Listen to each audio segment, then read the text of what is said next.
Hoy vamos a tener un programa particular porque vamos a hablar entre colegas, dos historiadores. Está por aquí Luis Orlando Luján Villegas, egresado de nuestra facultad, ¿cuándo? En el año 2012. 2012. Sí, señor. O sea, de las nuevas camadas de historiadores. Yo soy de las primeras camadas, o sea, 1000 años atrás.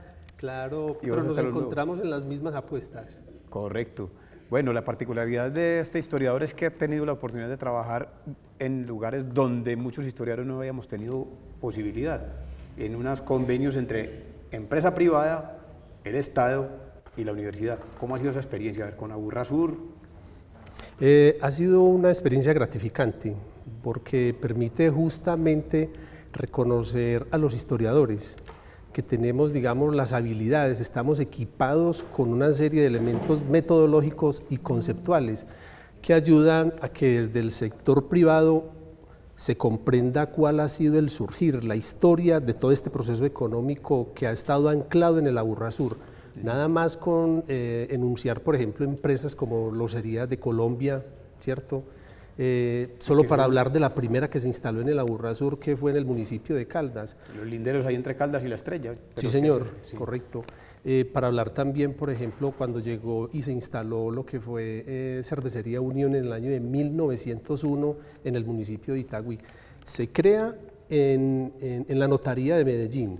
Sí. Y se instala en el municipio de Itagüí justamente aprovechando toda el agua, el líquido precioso que traía la quebrada Doña María desde su nacimiento, desde Canoas hasta pasar por el municipio de Itagüí. Entonces toda esa historia es justamente la que tratamos de develar para posibilitar con ello que la proyección o la perspectiva de las políticas públicas en la comprensión del pasado y la proyección del futuro sea lo más adecuada posible en términos de su desarrollo. Sí, porque esa es la región, bueno, Aburrasur se llama hoy, pero comprende todo el sur de Medellín hacia allá.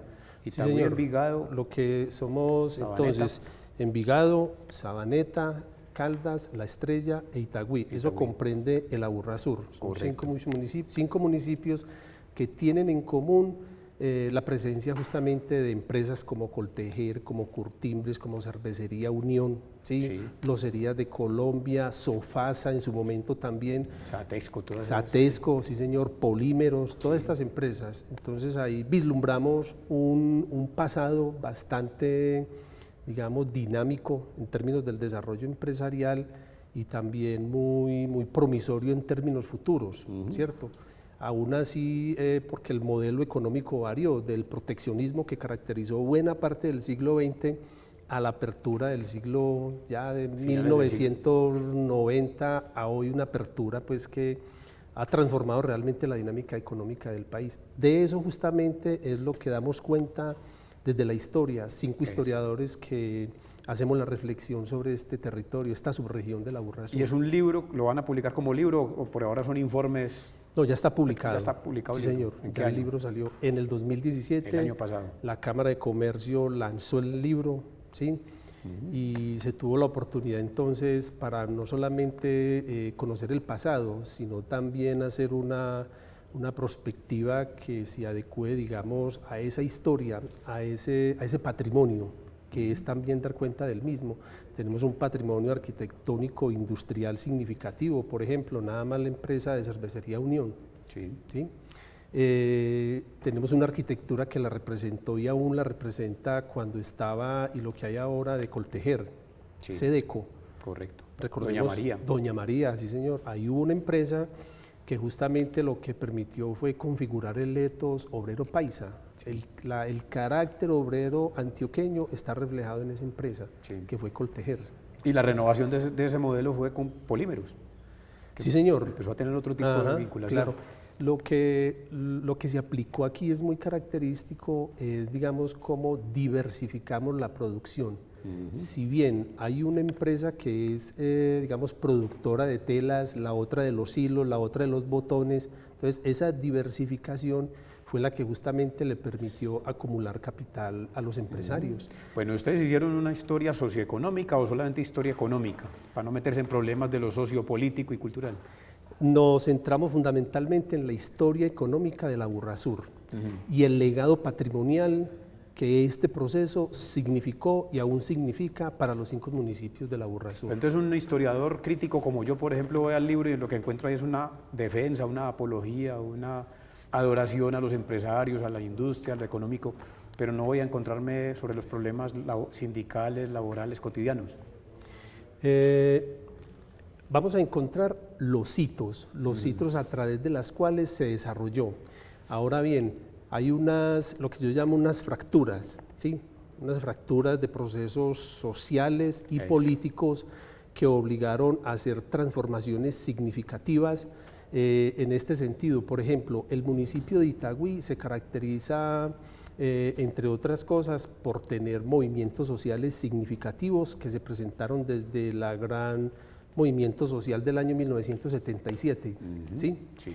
¿Qué hacemos ahí? Enunciar el hecho y trazar algunas preguntas, algunas puntadas que permitan a investigadores, cuando lleguen a abordar, digamos, la coyuntura, poder saber cuál fue como el hito significativo y a partir de ahí, digamos, ampliar más, profundizar más la investigación. Bueno, y ese diálogo con los empresarios y con los que están financiando el proyecto, los que lo financiaron, debió haber tenido sus altibajos, pero entonces vamos a ver unos mensajes y enseguida nos contás cómo fue esa relación.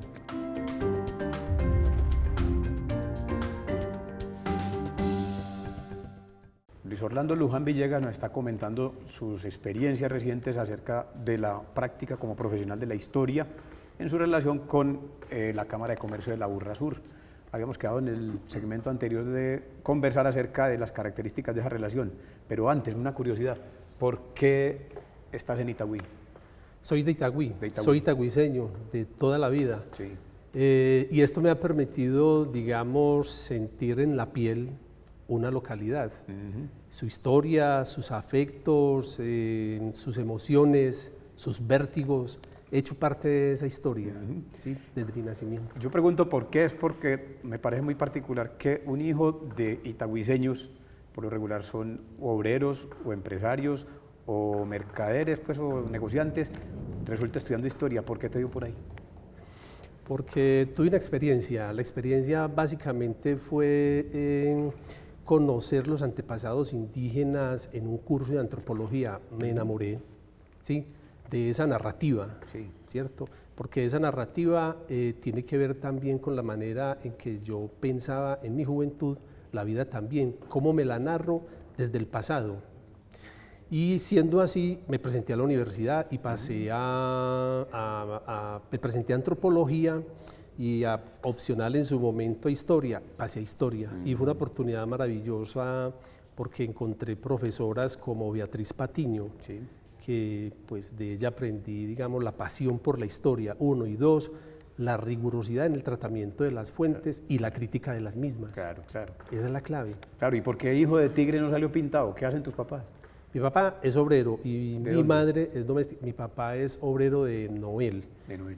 Los Lujanes somos unos negros libertos venidos de Santa Fe de Antioquia, sí, y llegamos veníamos de las minas de aluvión, sí, y llegamos a San Andrés de Cuerquia, y en San Andrés de Cuerquia mi abuelo era ganadero y agricultor, y mi papá dijo, no, este no es mi futuro, me voy para Medellín. Voy para la ciudad. Me voy para la ciudad.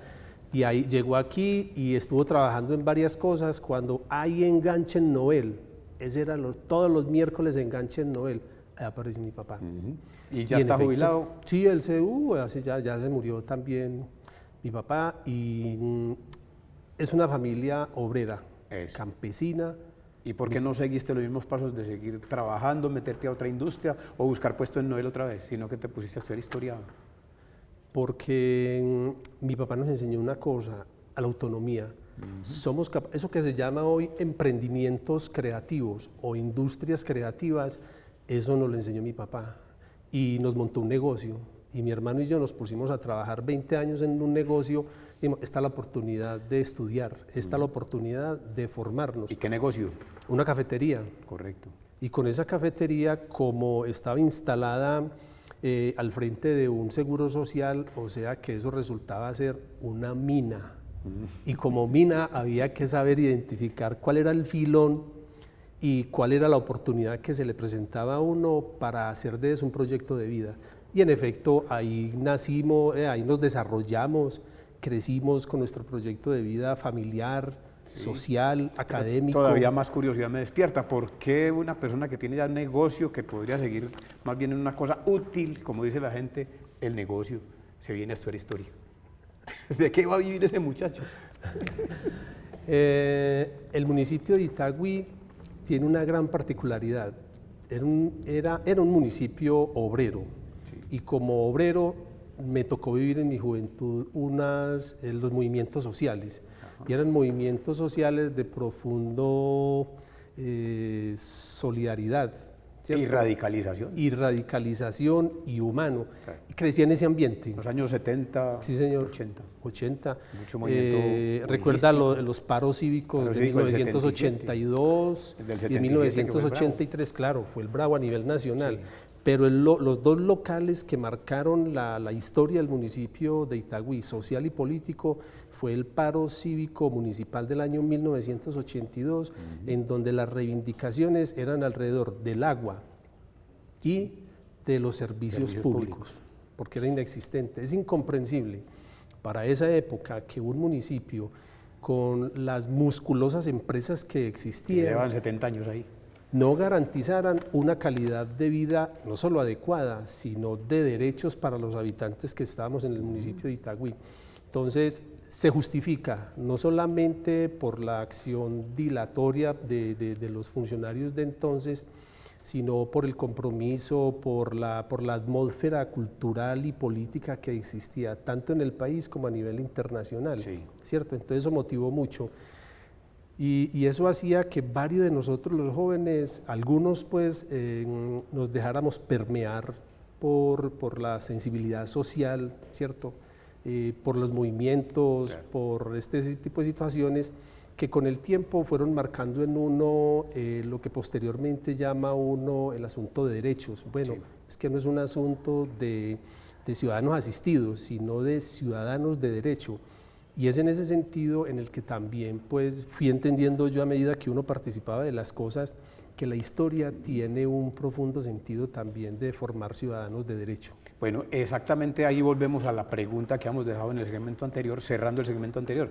¿Cómo fue entonces esa relación? ¿Cómo fue el tipo de trato o de convenios que tuvieron que hacer entre la Cámara de Comercio de Aburrasur y ustedes como historiadores que fueran independientes, claros, autónomos, entendiendo que los derechos existen, civiles, políticos, etcétera, y que normalmente a los empresarios les gusta más bien una historia rosa de la bondad, de la belleza y de lo que ocurre? Ustedes fueron unos historiadores críticos, el libro es una apología, una defensa. Digamos que el libro lo que permite es marcar los hitos a través de los cuales tuvo influencia, por ejemplo, la religión. ¿Sí? Entonces, ahí asumimos una actitud crítica al identificar que en el año de 1891 la encíclica de León XIII sobre la condición de los obreros fue lo que determinó el carácter, el ethos obrero paisa, en tanto los principios morales regían la vida, la doctrina, el adoctrinamiento del buen obrero que le fuera funcional al sistema capitalista imperante en esa larga historia que es el siglo XX. En ese sentido, reconocemos que hubo una profunda influencia por parte de la Iglesia para marcar la moral de los antioqueños y en especial de la Aburrasur, ¿sí? Y eso es una historia de larga duración, como desde el año 1891 que sale la encíclica hasta hoy en día permanece de manera de larga duración ese ethos que hace que de alguna manera estemos haciendo esfuerzos por entender que la vida está después de muertos y resulta que la vida está en la tierra, en la relación que mantenemos con el otro. En ese sentido, asumimos una actitud crítica frente a ciertos hechos, ¿sí? El segundo hecho, que también hubo oportunidad de dialogarlos con ellos, es preguntarnos por qué la Aburrasur. Pero entonces hagamos una cosa, vamos a contar por qué la Aburrasur después de que veamos otros mensajes.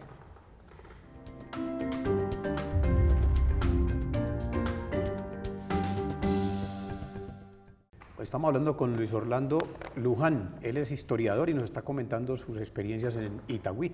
Bueno, en el segmento anterior hemos quedado pendientes de una respuesta. ¿Por qué Aburrasur?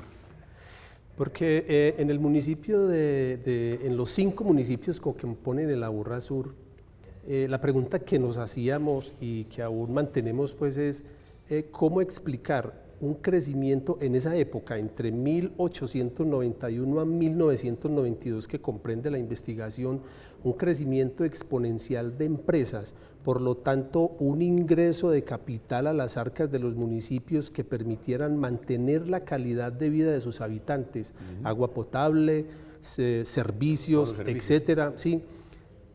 Fuera en detrimento de la población misma. O sea, hasta ahora, políticamente es posible explicarlo en términos de cómo el capital se diluía por otras lógicas, ¿cierto? Más sociales y políticas, pero en términos econométricos de la cliometría faltan estudios que nos permitan comprender esa dinámica del capital. Con detalle. Sabemos cómo se acumuló el capital en el sur del Valle de Aburrá, sí, por el desarrollo de todas estas empresas que representan una élite antioqueña paisa. La familia Echavarría, por ejemplo, es una, con Alejandro Echavarría, que era el hijo de don Diego Echavarría Misas, quien hizo una labor cultural en el municipio de Itagüí, con presencia en los demás municipios también. Entonces, ahí hay una pregunta gruesa, ¿sabemos dónde se originó el capital en el Aburrasur?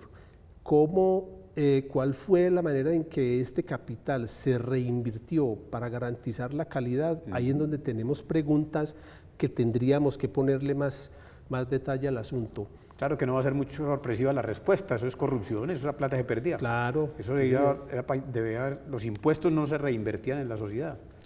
Vea, por ejemplo, Ditaires, que es un sitio bastante conocido del municipio de Itagüí. Tenemos ahí uno de los sitios en donde hubo una reivindicación ambiental.